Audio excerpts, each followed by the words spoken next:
안녕하세요 여러분, 돈톡스에 오신 것을 환영합니다. 오늘은 전 세계를 뒤흔든 어마어마한 주제, 바로 미국 신용등급 강등에 대해 이야기해보려고 합니다. 네, 세계 경제의 심장이라 불리는 미국의 신용등급이 깎였다는 건데요.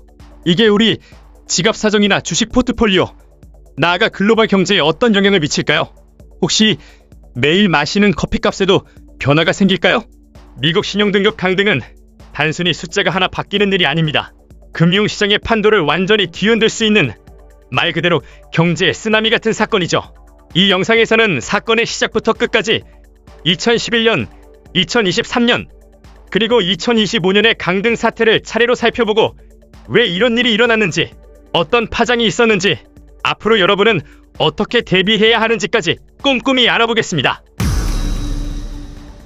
자, 먼저 신용등급이 무엇인지 간단히 짚고 넘어갈게요. 신용등급은 국가나 기업이 돈을 빌릴 때 이를 잘 갚아낼 능력이 어느 정도인지를 평가한 점수입니다. 여러분이 은행 대출을 받을 때 신용점수를 확인하듯 스탠더드 앤드 푸어스, 무디스, 피치 같은 신용평가사가 이 등급을 매깁니다. 최고 등급은 AAA로 이 나라는 절대 부도날 일이 없다 는 의미죠. 그런데 이 등급이 한 단계 낮아져 AA 플러스나 AA1이 된다면 어떨까요? 마치 올림픽 금메달리스트가 은메달리스트로 바뀌는 충격과 같습니다.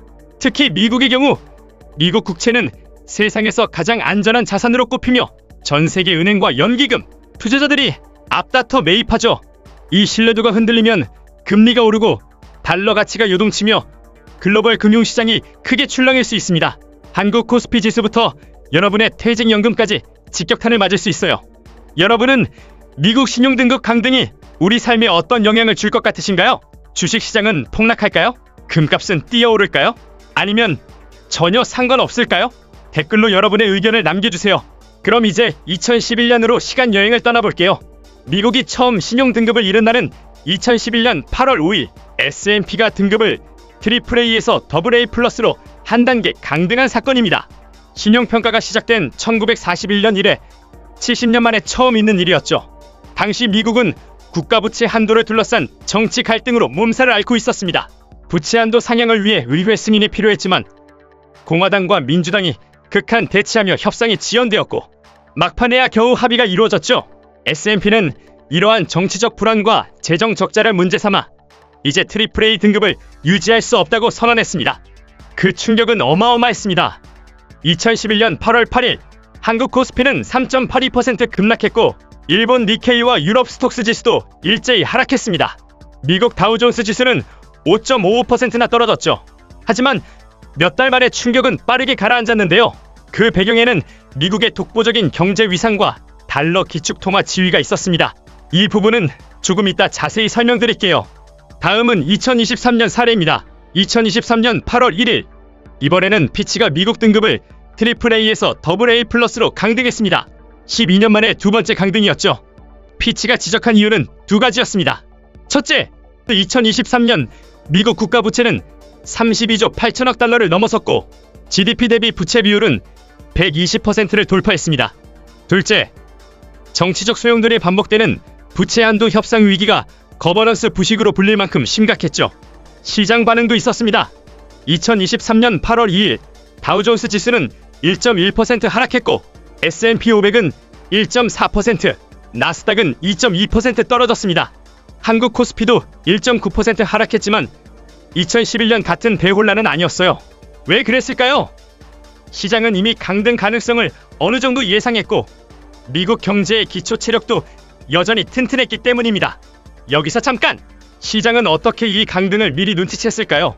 그리고 왜 충격이 덜했을까요? 이것은 미국 달러의 독보적 지위와 관련이 있습니다. 잠시 후에 그 내막을 자세히 파헤쳐보겠습니다. 자, 이제 2025년 현재로 돌아가 보겠습니다. 2025년 5월 16일 무디스가 미국 신용등급을 AAA에서 AA1으로 강등했습니다. 이로써 S&P, 피치, 무디스 3대 신용평가사 모두 미국의 AAA 등급을 박탈한 역사적 순간이 되었죠. 금융계의 아카데미 시상식에서 미국이 주연상을 놓친 것과 같은 충격이었습니다. 무디스가 강등 이유로 꼽은 것은 재정 적자와 국가부채 급증이었습니다.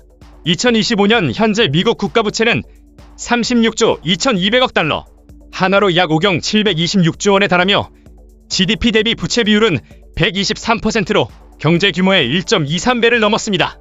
이는 제2차 세계대전 이후 가장 높은 수준입니다.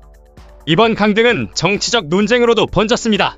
바이든 행정부는 2017년 트럼프 전 대통령의 감세 정책이 재정 적자를 키웠다고 비판했고, 트럼프 전 대통령 측은 바이든의 경제 실정이라며 반격했죠. 이 공방이 앞으로의 경제 정책에 어떤 파장을 일으킬지 잠시 후에 더 알아보겠습니다.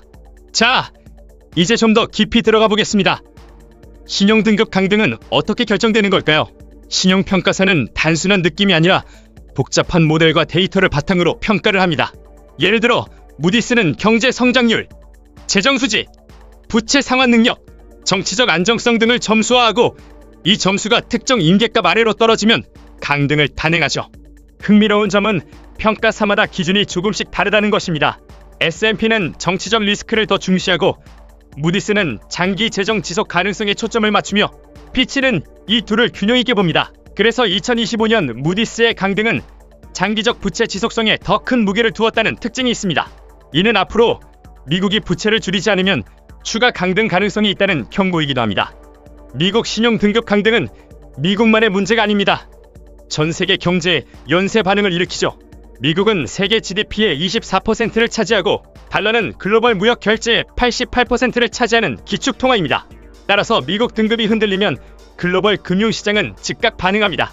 예를 들어 2025년 강등 후 아시아 증시는 평균 1.5% 하락했으며, 한국 코스피는 2.1%, 일본 니케이는 1.8% 하락했습니다. 유럽의 닥스와 CAC40도 각각 1.3%, 1.6% 내려갔죠. 그 이유는 미국 국채금리가 오르면 글로벌 자본이 미국으로 몰리면서 다른 나라의 주식 채권 시장이 압박을 받기 때문입니다. 신흥국 경제도 타격을 입습니다. 미국 달러 강세는 인도 루피나 브라질, 헤알 같은 신흥국 통화 가치를 하락시키는데, 2025년 강등 후 인도 루피는 달러 대비 2% 하락해 수입 물가를 끌어올리며 인플레이션을 부추겼습니다. 이처럼 미국의 신용 등급 강등은 전 세계로 퍼지는 나비 효과를 일으키는 사건입니다. 여기서 잠깐! 여러분은 이번 강등이 한국 경제에 어떤 영향을 줄 것 같으신가요? 삼성전자 주가는 더 떨어질까요? 아니면 새로운 기회가 생길까요? 댓글로 의견을 남겨주세요. 이제 한국에 초점을 맞춰보겠습니다. 한국은 수출 중심 경제로 미국 경제와 때려야 뗄 수 없는 관계에 있습니다. 2025년 미국 신용 등급 강등이 한국에 미친 영향은 다음과 같습니다. 첫째, 수출 감소입니다. 미국은 한국의 주요 수출 시장으로 2024년 기준 대미 수출은 전체 수출의 15%를 차지했습니다. 미국 신용 등급 강등으로 소비 심리가 위축되면 미국인의 구매력이 떨어져 한국의 반도체, 자동차, 전자제품 수출이 타격을 받을 수 있습니다. 실제로 2025년 5월 강등 후 한국의 대미 수출은 전년 대비 3.2% 감소했습니다. 둘째, 환율 변동입니다. 등급 강등 후 달러 수요가 늘며 원달러 환율이 상승했습니다. 2025년 5월 17일 환율은 1달러당 1,420원까지 치솟았죠. 이는 수출 기업에는 호재가 될 수 있지만 수입 물가를 올려 국내 인플레이션을 자극합니다. 여러분이 좋아하는 수입 과일이나 커피 가격이 오를 수도 있다는 의미입니다. 셋째, 주식시장 충격입니다. 코스피는 외국인 투자 비중이 높습니다. 미국 금리가 오르면 외국인 자금이 이탈해 주가가 하락할 수 있습니다.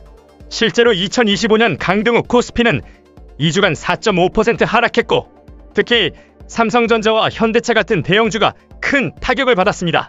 신용등급 강등은 경제 뉴스에만 머물지 않았어요. 이 사건은 소셜미디어와 대중문화를 뜨겁게 달궜죠.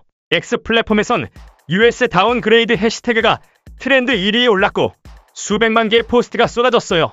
특히 젊은 세대는 이 사건을 밈으로 만들었어요. 미국 신용등급 AAA에서 A-로 내 학점보다 빠르게 떨어진다 같은 농담이 인기였죠. 또 이제 비트코인으로 국채 사야 하나? 같은 포스트도 화제가 됐어요. 이처럼 심각한 경제 이슈가 대중문화 속에서 유머와 창의성으로 재해석된 거예요. 자, 이제 실질적인 질문을 던져볼게요. 이 모든 혼란 속에서 투자자들은 뭘 해야 할까요? 신용등급 강등은 불확실성을 키우지만 동시에 기회도 만들어요. 몇 가지 전략을 소개할게요.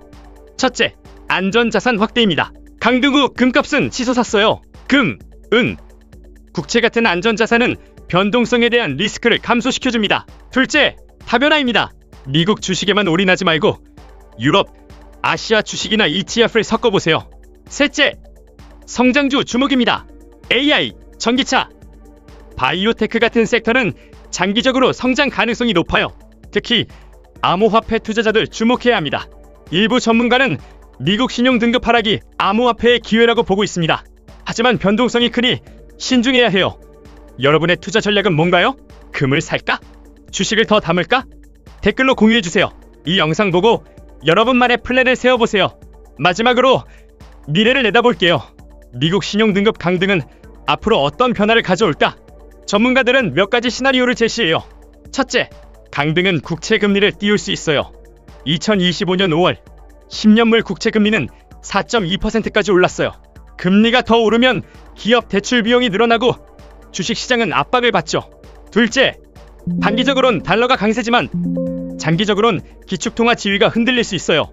유럽의 유로, 중국의 위안이 반사이 이익을 볼 가능성도 있죠. 정치적 변수도 중요해요.